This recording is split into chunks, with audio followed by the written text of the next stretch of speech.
Kembali lagi bersama saya Prawito Doro di channel prawito.com. Pada materi kali ini kita akan mempelajari bagaimana cara membuat server Node.js dengan menggunakan Express.js. Sebelumnya kita sudah membuat project pertama Node.js, yaitu dengan ditandakannya menambahkan file package.json. Selanjutnya kita akan membuat file baru di sini. File JS pertama kita bebas mau apa saja, boleh app.js, boleh index.js, dan lain-lain. Saya akan membuat index.js. Nah, di sini kita bisa menambahkan JavaScript, dan kita bisa running JavaScript tersebut dengan Node.js tentunya. Contoh, kita akan menambahkan console.log hello, kemudian kita akan running file ini dengan menggunakan Node.js. Kita simpan, kita buka terminal. Nah, di sini kita bisa membuka terminal seperti biasanya, yaitu terminal seperti ini. Namun bisa juga kita membuka terminal di Visual Studio Code. Saya akan menggunakan terminal Visual Studio Code supaya lebih mudah untuk mengaksesnya. Nah, cara bukanya gampang. Kita lihat saja bagian atas terminal di sini. Nah, untuk buka terminal, masing-masing Visual Studio Code mungkin memiliki shortcut yang berbeda-beda. Kalau saya bisa memunculkannya dengan Ctrl dan backtick.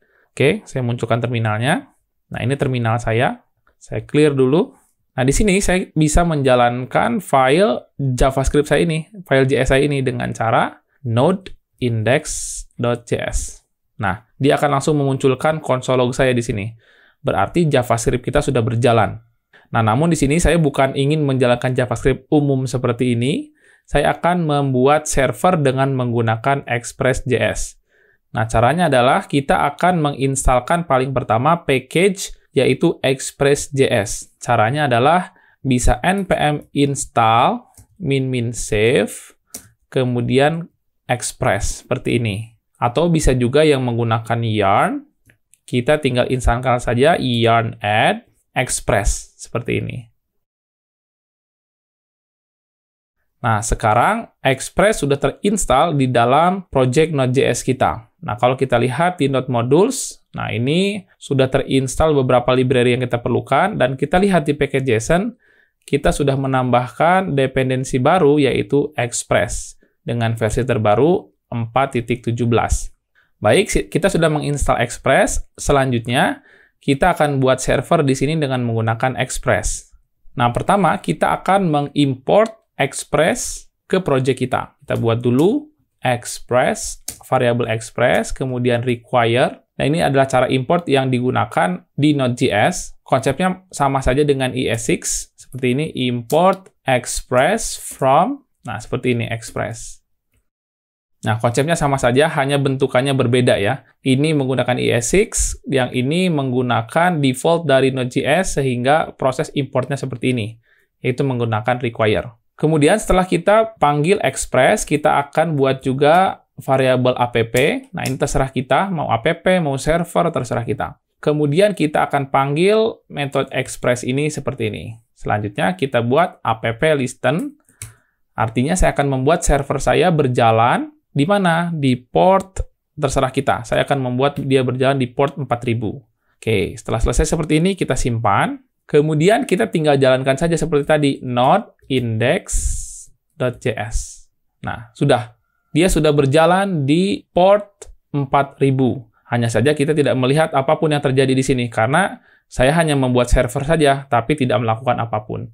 Nah, saya akan menambahkan sesuatu, contohnya di sini, app.use.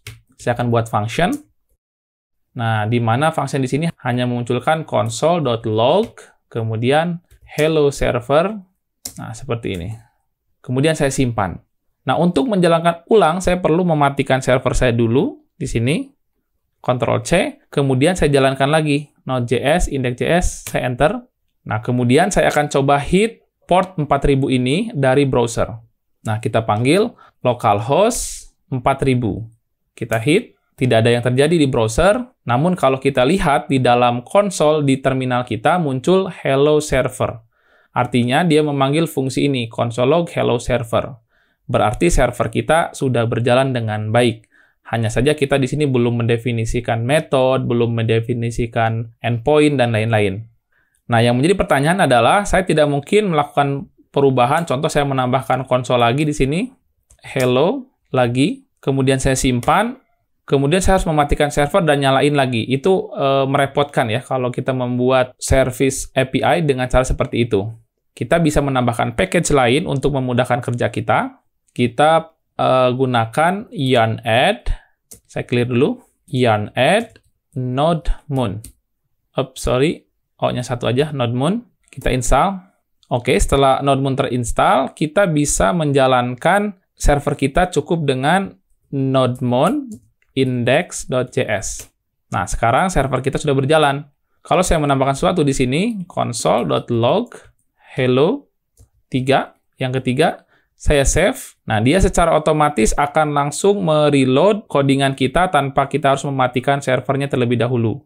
Nah, sehingga kalau saya panggil lagi di browser di sini, saya matikan, kemudian saya panggil lagi server 4000. Nah, dia akan muncul nih, hello server, hello lagi, hello 3, dan seterusnya.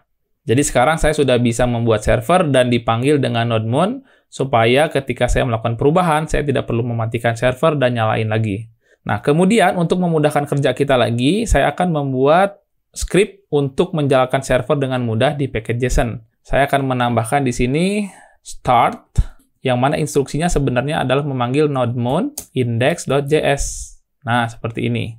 Kalau saya simpan, kemudian ini saya matikan, saya manggilnya sekarang tidak usah node moon spasi index.js lagi. Seperti ini. Tidak perlu seperti ini lagi. Cukup saya jalankan yarn start. Nah, seperti ini. Sama saja. Atau bagi yang menggunakan npm, tinggal npm start. Jadi, saya langsung memanggil node moon index.js. Baik, demikianlah proses pembuatan server dengan menggunakan Express.js dan juga kita menambahkan library node moon untuk memudahkan proses development API kita. Semoga bermanfaat.